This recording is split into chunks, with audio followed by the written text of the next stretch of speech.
एक बार की बात है, एक गुरु का एक शिष्य ज्यादा बोलने की आदत से परेशान था।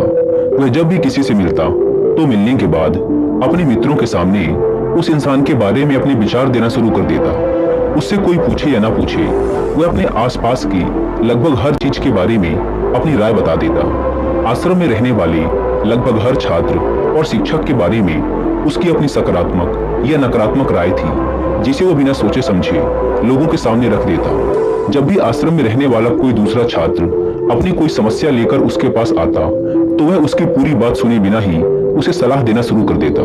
वह अक्सर अपने मित्रों से कहता रहता कि तुम्हें ये काम ऐसे करना चाहिए था, वो काम ऐसे करना चाहिए था।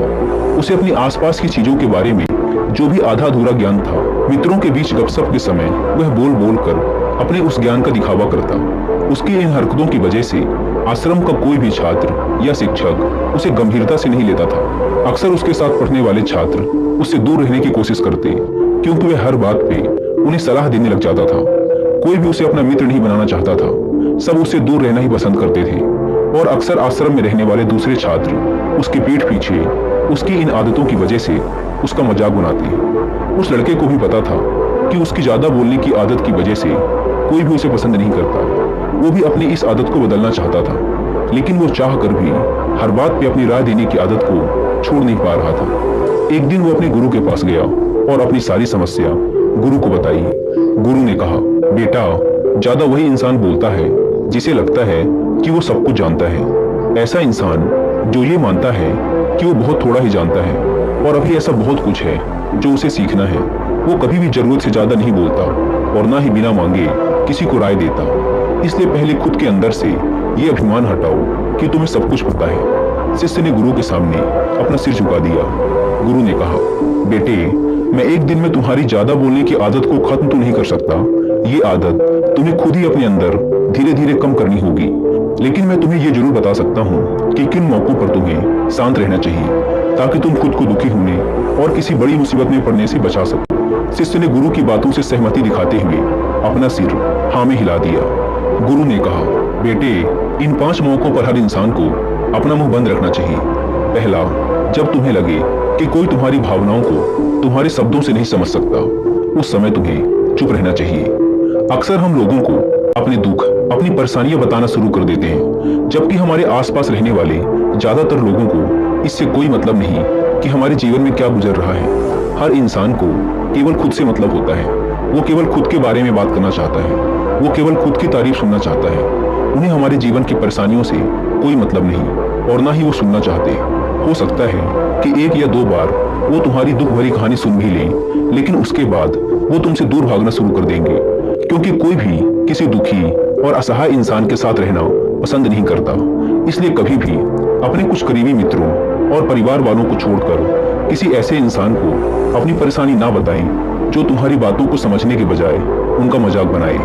दूसरा, जब तुम्हें ये ना पता हो कि किसी विशेष मौके पर क्या बोलना है, या फिर तुम्हें किसी विशेष घटना के बारे में आधा अधूरा ही ज्ञान हो, तो ऐसे मौके पर भी तुम्हें चुप ही रहना चाहिए। ऐसा इंसान जो आधा अधूरा ज्ञान होने के बाद भी उस विषय में बात करता है, वो अक्सर ही मजाक का पात्र बनता है, और कोई भी ऐसे इंसान को कभी गंभीरता से नहीं लेता।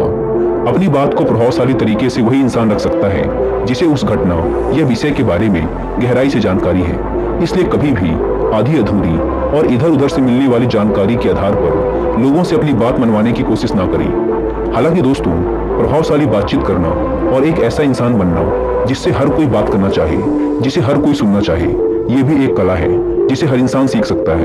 आप भी सीख सकते हैं। बस आपको बातचीत को शुरू करने और उसे लीड करने के कुछ सीक्रेट जानने की जरूरत है, और ये सारे ही सीक्रेट बताए गए हैं। आप अपने बातचीत करने के तरीके में एक गजब का बदलाव देखेंगे। तीसरा, गुरु ने कहा, जब कोई इंसान तुम्हारे सामने किसी तीसरे इंसान की बुराई कर रहा हो, तब ऐसी परिस्थिति में भी तुम्हें चुप रहना चाहिए। तुम्हें कभी भी ऐसी नकारात्मक बातचीत का हिस्सा नहीं बनना चाहिए, क्योंकि आज जो इंसान तुम्हारे सामने किसी तीसरे इंसान की बुराई कर रहा है, वही कल किसी और के सामने तुम्हारी भी बुराई करेगा।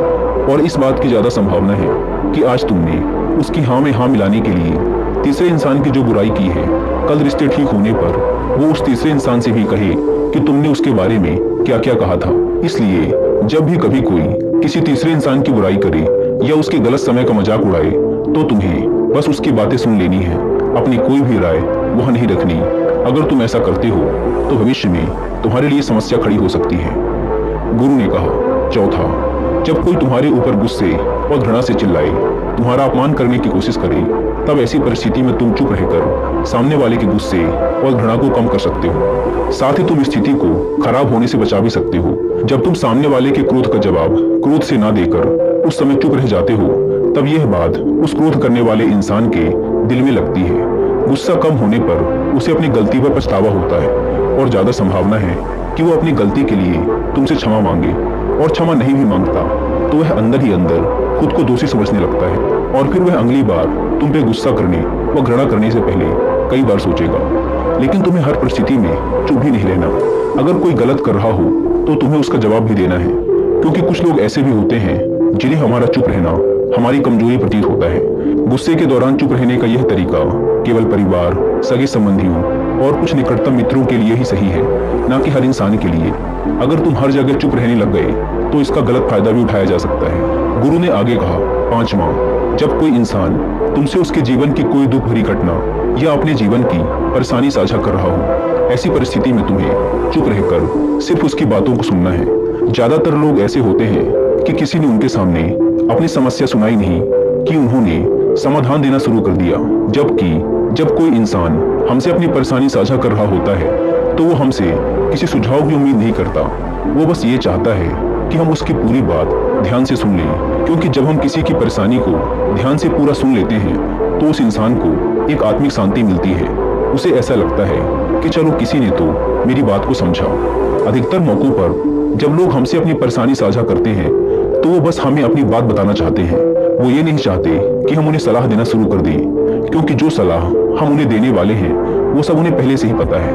परेशानी के समय में किसी इंसान को सांत्वना देने का सबसे अच्छा तरीका है कि हम बस उस इंसान की पूरी बात को ध्यान से सुन लें। जब हम लोगों की बातों को बिना उन्हें बीच में रोके और बिना किसी सलाह दिए पूरे ध्यान से सुनते हैं तो उनकी नजरों में हमारे लिए सम्मान और स्नेह का भाव पैदा हो जाता है। हम ज्यादा गंभीर, समझदार और शांत दिमाग वाले इंसान प्रतीत होते हैं। इसलिए अब जब भी अगली बार तुम्हें कोई अपनी परेशानी बताए तो बस उनकी बातों को ध्यान से सुन लेना, और जब तक वो तुमसे ना मांगे तो उन्हें किसी भी प्रकार की सलाह मत देना। गुरु ने कहा, मेरी एक बात हमेशा याद रखना, जब तुम कम बोलते हो तो लोग तुम्हारी तरफ ज्यादा आकर्षित होते हैं कि तुम क्या हो और तुम क्या सोचते हो। शिष्य ने हाँ में सिर हिलाया। शिष्य अब गुरु की बातों को समझ चुका था कि उसे किन किन परिस्थितियों में शांत रहना है। उसने यह भी जान लिया था कि कम बोलकर वह आश्रम में अपनी प्रतिष्ठा वापस पा सकता है। उसने गुरु को धन्यवाद किया और वहां से चला गया।